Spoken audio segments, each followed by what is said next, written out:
जय शिवराय मित्रांनो, राज्यातील महिला लाभार्थ्यांकरता राबवली जाणारी एक महत्त्वाची अशी योजना म्हणजे मुख्यमंत्री माझी लाडकी बहीण योजना। आणि याच योजनेच्या निकषामध्ये काही नवीन बदल झालेले आहेत का याच्याबद्दल मोठ्या प्रमाणात विचारणा केली जाते। मित्रांनो, न्यूज चॅनलच्या माध्यमातून वर्तमानपत्रामधून या योजनेच्या संदर्भात रोज नवीन काही ना काही बातम्या दिल्या जातात आणि साहजिकच महिला लाभार्थ्यांमध्ये याच्यामुळे संभ्रमाचं वातावरण निर्माण होतं। आणि मित्रांनो, अशा प्रकारचं काही नवीन परिपत्रक GR काढण्यात आलेलं आहे का हेच आज आपण समजून घेण्याचा प्रयत्न करणार आहोत।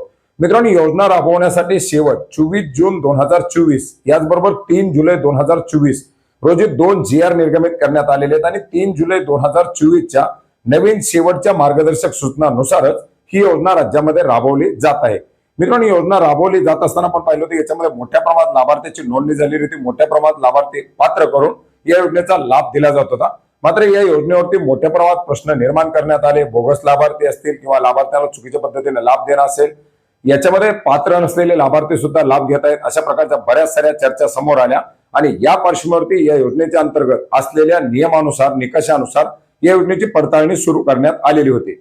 मित्रांनो, याच्याच अंतर्गत 3 जुलै 2024 आणि 24 जून 2024 च्या GR नुसार राज्यामध्ये जर इतर काही शासनाच्या योजनाच्या अंतर्गत पात्र असलेले लाभार्थी जर या योजनेच्या अंतर्गत जर लाभार्थी म्हणून पात्र झाले तर 1500 रुपयापेक्षा जी काही उर्वरित रक्कम असेल, आता एखाद्या लाभार्थ्याला 1000 रुपये जर मानधन दुसऱ्या योजनेतून मिळत असेल तर उर्वरित 500 रुपये लाडके बहिणी योजनेमधून दिले जातील, अशा प्रकारचे त्याच्यामध्ये निकष घालण्यात आलेले होते। याच निकषाच्या आधारे राज्यामध्ये जवळजवळ 7,74,148 ज्या महिला पात्र लाभार्थी आहेत, ज्या नमो शेतकरी आणि PM किसान या योजनेचा लाभ घेत आहेत, अशा लाभार्थ्यांना आता उर्वरित रक्कम अर्थात 500 रुपयाचं मानधन हे या मुख्यमंत्री माझी लाडकी बहीण योजनेच्या अंतर्गत देण्यासाठी सुरू करण्यात आलेले।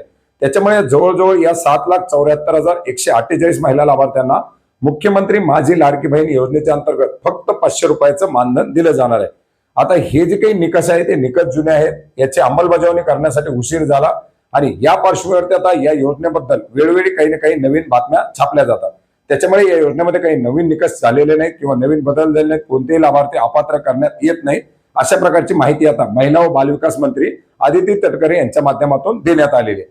त्याच्यामुळे या योजनेबद्दल पसरवले जाणारे संभ्रम हे फक्त बातम्यासाठी आहेत, त्यामुळे कुठल्याही लाभार्थ्यांना घाबरण्याची गरज नाही। परंतु जे काही महिला लाभार्थी आहेत, ज्या PM किसान आणि नमो शेतकरीचे लाभार्थी आहेत, त्यांना मात्र येणारे हप्ते किंवा आता वितरित होणारे हप्ते 500 रुपये प्रतिमाह याच निकषानुसार याच मानधनानुसार दिले जाणार आहेत। तर मित्रांनो, अशा प्रकारे मुख्यमंत्री माझी लाडकी बहीण योजनेच्या संदर्भातील ही एक महत्त्वाची माहिती होती जी आपणास नक्की उपयोग पडेल अशी आशा करतो। भेटूयात नवीन माहितीसह नवीन अपडेट्ससह। धन्यवाद।